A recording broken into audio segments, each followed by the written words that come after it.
All right, everybody, welcome back. We're diving into some digital skills today. But I gotta say, the source material we've got here, well, it's giving off some serious infomercial vibes. You know, learn these secrets and get rich quick, that sort of thing. Yeah, it's definitely got that, like, we've got the magic formula kind of feel to it. But even with all the hype, I mean, there might be some useful info in here. Who knows? Right. So let's try to break it down. Like, what are these supposed must-have skills they're talking about? They throw around a bunch of terms, social media marketing and content writing, even spoken English is in there. I'm kind of curious, are these actually the golden tickets or is this just clever marketing? That's the question, isn't it? I mean, some of them, like graphic design or video editing, are obviously super important, especially now when everything's so visual. But we have to remember this is coming from a company that's selling courses. So, Okay, so maybe you take it with a grain of salt. Let's pick a few and dig in a little. They're really pushing social media marketing, saying like every business is desperate for someone to manage their Instagram. Is that actually true? I mean, there are tons of jobs out there for good social media marketers, that's for sure. Every business needs to be online and connect with people, and that takes, well, it takes actual strategy, not just posting selfies. But the market is getting super competitive. So not as easy as they make it sound. Not exactly. It's more than just knowing how to use Instagram or whatever. It's about the algorithms, the data, creating content that people actually engage with. So maybe quit your job and take a weekend course isn't the best advice. Probably not the best move, no. This brings up an interesting point, though. They're really emphasizing these quick, intensive courses. But are those really the best way to learn these skills? Right. I was wondering about that too. Like, is it better to do a longer, more in-depth program? Or can you really get what you need from a short course? I think it comes down to what you're looking for. Those short courses can be great for learning specific things quickly, especially if you're already working and just need to upskill. But you probably won't get that deep theoretical background that you'd get from a longer program. So someone who did like a full design degree would probably have an edge over someone who just learned Canva. Potentially, yeah. They'd have a better understanding of design principles, a better eye for things. And they'd be able to adapt to different tools and trends more easily. It's kind of like the difference between learning a few chords on guitar and actually understanding music theory. Exactly. One gives you a quick win, the other sets you up for, lifelong learning. All right, so we've got social media marketing, which is more complicated than it sounds. Oh, And we've talked about the pros and cons of quick courses versus a deeper dive. What about some of these other skills? well, they're really big on content writing. They claim, like anyone who can write a sentence can make a ton of money freelancing on sites like Upwork. I'm guessing there's a bit more to it than that. I would bet my best keyboard on that one. What are they not telling us about content writing? Again, I think they're simplifying it. Sure, good content is in high demand, but it's not just about writing grammatically correct sentences. You need to understand SEO, how to write for different audiences, how to research, how to present information in a way that's clear and interesting, So you need to be like a chameleon, changing your style for every project. pretty much. And you got to be able to handle tight deadlines, and often the pay isn't great, especially when you're starting out.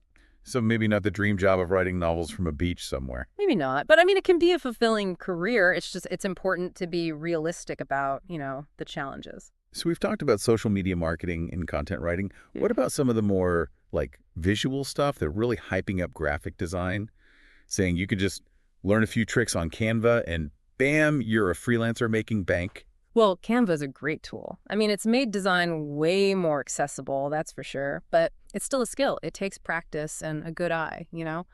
And also, while Canva is great for starting out, most professional designers use more powerful software, like Adobe Illustrator or Photoshop. So Canva's good for the basics, but you'll eventually hit a wall. Yeah, pretty much. If you want to do design professionally, you'll need to learn more advanced stuff. And I mean, even with the best tools, you still need talent, you need creativity, and you got to know how to market yourself. Right, because it seems like everybody and their dog is offering design services these days. What about video editing? That's another one they're pushing hard, saying it's in high demand. Yeah, they're right about the demand. Videos everywhere now, right? Marketing, entertainment, education, but again, they kind of gloss over the details. It's not just about learning the software. You need to understand storytelling, pacing, sound design, all the things that make a video actually engaging. So it's more than just throwing a bunch of clips together with some music. Way more, yeah. It's like, it's a craft, you need technical skills, but also artistic vision. And just like with design, it's a competitive field. This is starting to feel like a reality check on all those get-rich-quick promises. It seems like whatever skill you pick, there's a lot more to it than they're letting on. Definitely. There's no magic bullet, you know? But that doesn't mean these skills aren't worth learning. It just means you got to be realistic about the work involved. Okay, so let's say someone is willing to put in the work. How do they even know which skill is right for them? I mean, this list is kind of overwhelming. That's a good question. I think it comes down to what you're actually interested in. What are you good at? Are you a visual person? Do you like design or video? Do you like writing? Can you explain complicated things clearly? Or are you more into the strategy side of things, like, social media marketing? So instead of chasing the hottest trend, just focus on what you actually enjoy doing. Exactly. Passion, that goes a long way. Yeah. Especially in fields that are really competitive.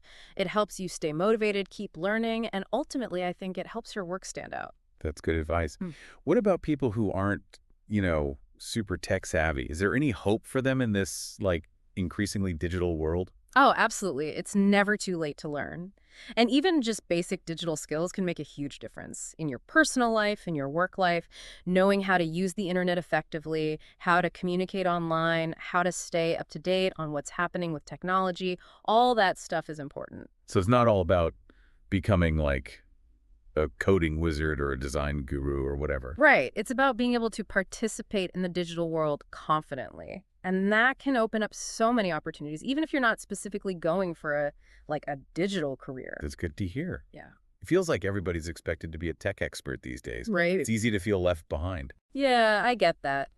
But the truth is, technology is always changing. Everybody's learning as they go. The important thing is to stay curious, be willing to try new things, and don't be afraid to ask for help when you need it. That's good advice. Mm. So I think we've done a pretty good job of, debunking the hype around these must-have skills. We've looked at the pros and cons of different ways of learning, and we even talked about how digital literacy is important for everyone, no matter what they do for a living. Yeah, we've covered a lot of ground. And I think it's a good reminder that, as tempting as it is to look for quick fixes and easy solutions, real digital fluency comes from continuously learning, thinking critically, and being open to how technology is always changing. And to bring it back to those infomercials we were talking about, maybe the real secret isn't a specific skill set, but A growth mindset, yeah. And a passion for, exploring what you can do in the digital world. well said. All right, listeners, that's our deep dive into digital skills for today. Hopefully, you've got a better sense of what it really takes to succeed in this, ever-changing world. But we're not quite done yet. We've got one more interesting thought to leave you with, so stick around for the final part of our deep dive. All right, so we're back. And, it got me thinking. Oh, about what? Well, we spent all this time, taking apart this infomercially list of digital skills.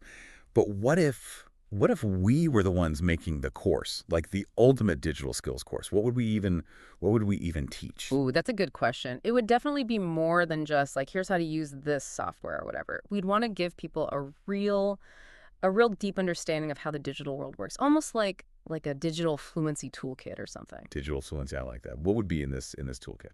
Well, first of all, critical thinking skills. I mean, there's so much information online, right? You got to be able to sort through it all, evaluate your sources, figure out if there's any bias, and tell what's real and what's fake. Yeah, it's like you need a built-in BS detector these days. Exactly. And also communication skills. Yeah. Super important.